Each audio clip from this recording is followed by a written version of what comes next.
Hello and welcome to the IYF Education, an initiative taken by the Indian Youth Foundation. तो guys आज हम पढ़ने वाले क्या हमारे आसपास के पदार्थ शुद्ध हैं। तो एक बात बताना चाहूँगा मैं कि ये जो चैप्टर है बेसिकली 2 पार्ट में है, ठीक है। ये पार्ट 1 है, लेकिन आपको पता है इसमें ना एक एक चीज़ जो है कि मतलब जो भी मैक्सिमम हो सकता था वो सारी चीज़ें मैंने रिटर्न भी दी है, ठीक है, और हर एक पॉइंट को एक्सप्लेन करने की कोशिश की है। अगर फिर भी अगर कोई कमी रह जाती तो आप कमेंट में ज़रूर बताएं, पर ये वीडियो पूरी देखें, ठीक है, और दोनों ही पार्ट। और इसके बाद अगर आपको लगे कि अगर हाँ कि कुछ और मटेरियल की ज़रूरत है तो बताएं मुझे।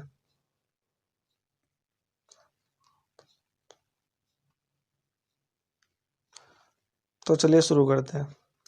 तो भाई देखो, सबसे पहले थोड़ा सा पिछला रिमाइंड कर लेते हैं। हमें पता होगा कि जब पिछले चैप्टर हम पढ़ के आए हैं तो पदार्थ कहते किसे हैं। तो कोई भी चीज़, ठीक है, जो क्या है स्थान घेरती है या जिसका द्रव्यमान है वो क्या कहलाता है, पदार्थ कहलाता है, ठीक है। अगर हम बात करें पदार्थ को बेसिकली बांटेंगे किस में, तो ये जो पूरा पार्ट होने वाला है ना, ये इन्हीं दोनों के ऊपर डिपेंड है, ठीक है। बेसिकली शुद्ध पदार्थ और मिश्रण या अशुद्ध पदार्थ, ठीक। शुद्ध पदार्थ में हम क्या क्या टॉपिक पढ़ेंगे, एक पढ़ेंगे तत्व और फिर पढ़ेंगे यौगिक। जबकि अशुद्ध में पढ़ेंगे हम समांगी, विषमांगी, ठीक है, कोलाइडल क्या होता है वो, विलयन क्या होता है, ठीक है, निलंबन क्या होता है। तो ये सारे टॉपिक हम इसके अंदर डिस्कस करने वाले। तो ये पार्ट बहुत ही इंपॉर्टेंट होने वाला है, 3 मार्क्स का क्वेश्चन इसमें से आ सकता है। तो चलिए देखते हैं। तो देखो भाई, शुद्ध पदार्थ किसे कहते हैं, ठीक है। क्या जो आप देखते हो कि भाई जैसे शुद्ध नमक होता है, ठीक है, या शुद्ध घी या शुद्ध तेल या शुद्ध कुछ भी है, ठीक है, तो क्या वो सारी चीज़ें शुद्ध है। तो भाई देखो, 2 तरह की डेफिनेशन होती है। एक तो जनरली जो कि हम लोग जनरल डेली लाइफ में यूज़ करते हैं, और एक होती है साइंस। तो साइंस जो है ना, ये जो चीज़ें मैंने अभी तक नाम ली, इनमें से किसी को भी शुद्ध नहीं कहता। क्यों? क्योंकि साइंस कहता है भाई कि हम शुद्ध उसे कहेंगे जो क्या हो, जिसकी केमिकल प्रॉपर्टी एक जैसी हो, ठीक है, और उसको ना अलग नहीं किया जा सकता फिजिकल मेथड, भौतिक विधि द्वारा, यानी छान के उबाल के ऐसे करके आप अलग नहीं कर सकते, ठीक है। और जैसे वाटर है, ठीक है, तो वाटर को हम कहेंगे प्योर है। क्यों? क्योंकि उसमें जो है H2O है, लेकिन जो केमिकल प्रॉपर्टी है पानी की वो क्या है, सेम है, ठीक है, और उसमें कोई भी परिवर्तन नहीं लाया जा सकता, जबकि और उनके कणों को भी अलग नहीं कर सकते हम भौतिक विधि द्वारा। तो इसलिए हम कह सकते हैं वो एक शुद्ध पदार्थ है। समझ में आया? तो भाई शुद्ध पदार्थ बनते हैं किससे? तो भाई सबसे पहले चीजें आती है तत्व। तत्व क्या होता है? तो वो सबसे मूल इकाई होती है, ठीक है, जिसे हम किसी भी विधि द्वारा, ठीक है, अलग नहीं कर सकते, ठीक है। जैसे कि मान लो लोहा है, लोहे का हो गया Fe, सोना हो गया, चांदी, कार्बन, ऑक्सीजन, इनको क्या हम अलग कर सकते हैं? यानी ये सबसे मूलतः इकाई है, सबसे छोटी इकाई, ठीक है, इसको अलग नहीं कर सकते। तो जनरल नॉलेज के लिए बता दूं, अभी जो टोटल तत्व हमें पता है एज जो मैं आज वीडियो बना रहा हूँ, ठीक है, ये है 5 मई के आसपास की डेट है, ठीक है। तो अभी तक हमें जो पता है वो है 118 एलिमेंट, ठीक है, जिसमें से 92 जो है वो है मेटल यानी धातु, 20 है अधातु और 6 है उपधातु, ठीक है। याद कर लेना। वैसे ये टाइम टू टाइम अपडेट होते रहते हैं, लेकिन लास्ट 4-5 साल से अभी इसमें कोई अपडेट नहीं हुआ है, ठीक है। तो अभी तक तो 118 ही है। अगर हम बात करें धातुओं के गुणधर्म की और अधातुओं की, बेसिकली दोनों को अंतर के उसमें बता देता हूँ मैं, क्योंकि ये चीज़ आप 8वीं में पढ़े हो और पहले भी पढ़ चुके हो, तो इतना कुछ है नहीं इसमें। तो सबसे पहली चीज़, धातु चमकीली होती है, जबकि ये चमकीली नहीं होती। ये जो है आप देखोगे, आपके ज़्यादातर बर्तन और वायर जो वो धातु से बने होते हैं। क्यों? क्योंकि ये विद्युत और ताप के क्या होते हैं, सुचालक होते हैं, जबकि ये क्या होते हैं, कुचालक होते हैं, ठीक है। इसे शीट में कन्वर्ट किया जा सकता है, वायर बनाया जा सकता है, इसे नहीं किया जा सकता, ना इसका वायर बनाया जा सकता है। उसके अलावा ये जो है ये ध्वनिक होते हैं, यानी टकराने पर आवाज़ करते हैं, जबकि ये आवाज़ अधिक नहीं करते हैं।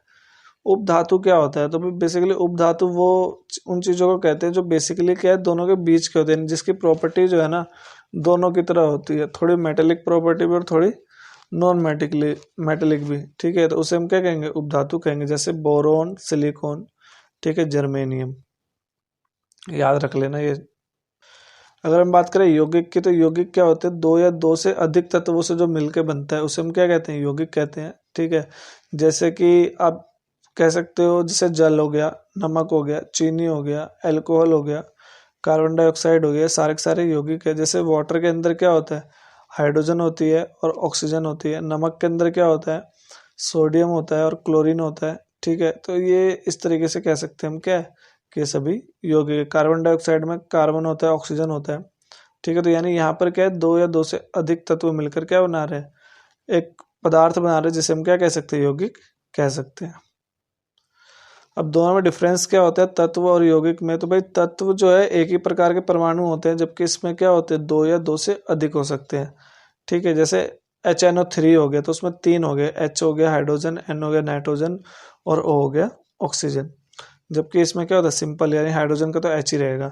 ठीक है, इसे ना तो भौतिक और ना ही रासायनिक विधि किसी भी तरीके से इसको अलग नहीं किया जा सकता, लेकिन इसको हम केवल केवल रासायनिक विधि से अलग कर सकते हैं। यानी कि पानी में से अगर आपको हाइड्रोजन और ऑक्सीजन को अलग करना है तो उसके लिए आपको क्या करना पड़ेगा, आपको फिजिकल मेथड से नहीं होगा ये। ठीक है, इसके लिए आपको क्या करना पड़ेगा, रासायनिक मेथड को अपनाना पड़ेगा।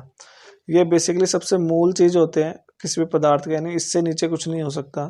ठीक है, जबकि ये क्या है, ये तत्वों से बने होते हैं, यानी कि इसके थ्रू इसका निर्माण होता है।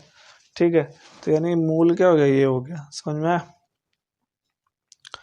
अगर हम बात करें अब मिश्रण की, शुद्ध पदार्थ हो गया क्लियर हमारा।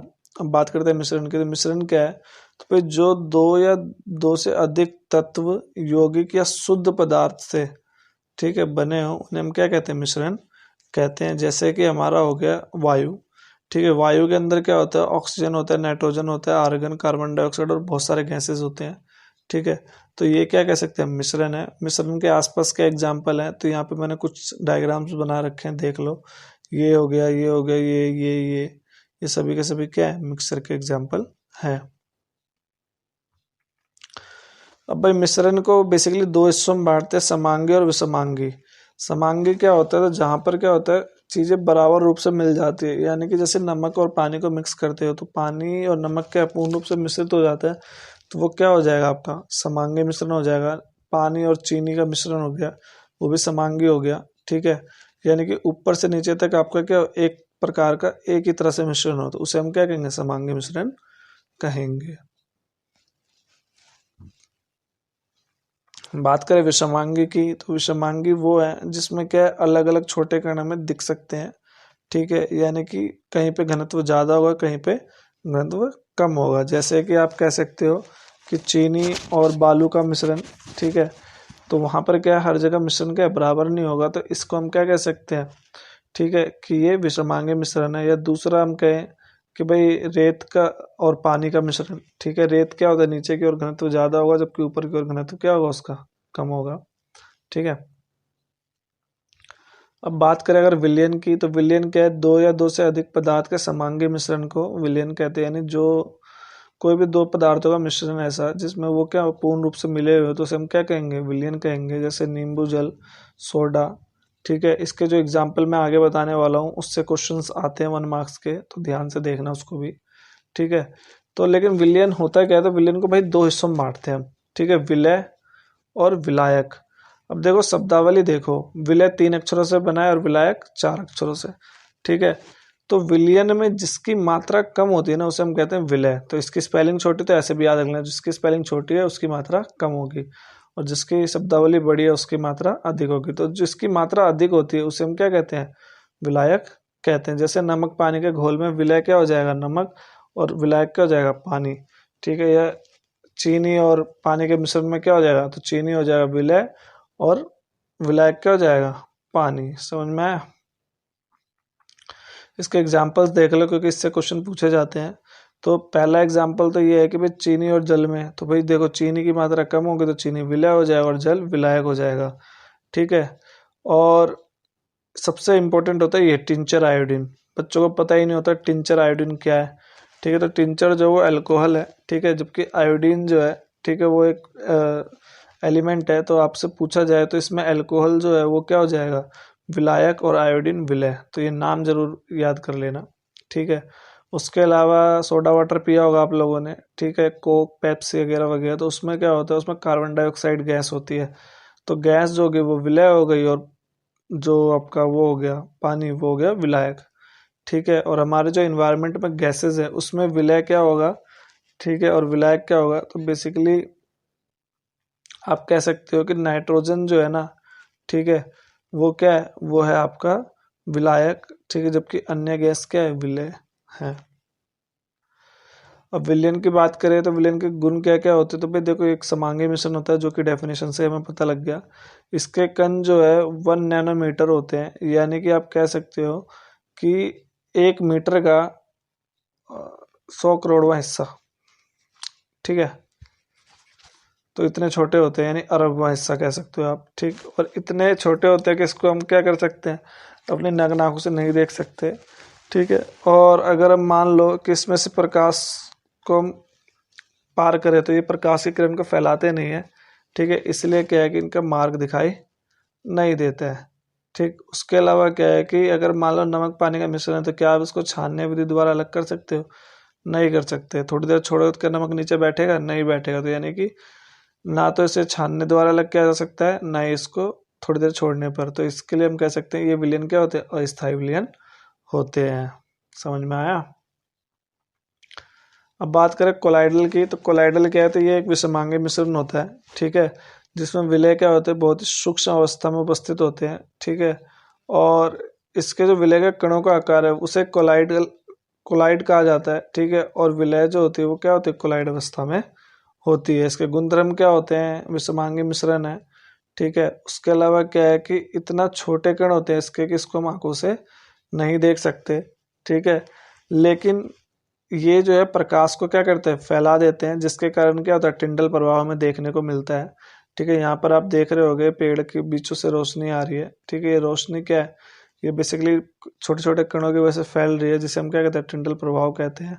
आपने स्कूल में भी नोटिस करा होगा, अगर दीवार झरोके से जो रोशनी आती है घर के अंदर वो भी फैल जाती है, तो उसे भी हम क्या कहते हैं, टिंडल प्रभाव कहते हैं। इसकी खोज टिंडल नाम के वैज्ञानिक ने करी थी, ठीक है, तो इसलिए इसके नाम पे इसका नाम पड़ गया टिंडल प्रभाव। अगर मान लो कि अगर इसको छोड़ दिया जाए थोड़ी देर तक, ठीक है, तो तल पे बैठ जाते हैं, यानी ये स्थायी होते हैं, ठीक। उसके अलावा इसको छानन विधि द्वारा अलग नहीं कर सकते, लेकिन अगर हम इसमें अपकेंद्रन विधि लगाएं तो उसको अलग किया जा सकता है। ये विधि क्या होती है, तो इसके बारे में हम नेक्स्ट पार्ट के अंदर पढ़ने वाले हैं, ठीक है। कुछ ये एग्जाम्पल है, ठीक है, इससे डेफिनेशन भी आ जाती है। तो कैसे लिखना है जरा वो बता दूं मैं। अगर आपसे पूछे जाए एरोसोल किसे कहते हैं, तो आप कहोगे द्रव और गैस के मिश्रण को क्या कहते हैं, एरोसोल कहते हैं। या क्वेश्चन आ जाता है, मान लो कि कोहरा है, कोहरे में से आप बताओ प्रक्षिप्त प्रवस्था क्या है और प्रक्षेपण माध्यम क्या है, तो आपको बताना पड़ेगा। तो आप कह सकते हैं प्रक्षिप्त इसमें होता है द्रव और प्रक्षेपण हो गया गैस। तो बेसिकली जब तक आप इसको पढ़ोगे नहीं, जब तक आप इसका आंसर नहीं दे सकते, ठीक है। ये आपसे पूछ सकता है इमल्शन क्या होता है, फोम क्या होता है, जेल क्या होता है, ठोस सोल क्या होता है। तो इसका एग्जाम्पल और ये बहुत ही इंपॉर्टेंट है 2 मार्क्स के अंदर, ठीक है। तो जरूर याद करें इसको जिन बच्चों को अच्छे मार्क्स लाने हैं। तो चलिए आगे चलते हैं, बात करते हैं निलंबन की। तो यहाँ पर क्या होता है कि निलंबन एक विषमांगी मिश्रण होता है, जिसमें क्या होता है कि विलेय पदार्थ के कण घुलते नहीं है, बल्कि क्या होते हैं वो उसमें पड़े हुए निलंबित रहते हैं, यानी कि इसको आप आंखों से देख सकते हो, ठीक है।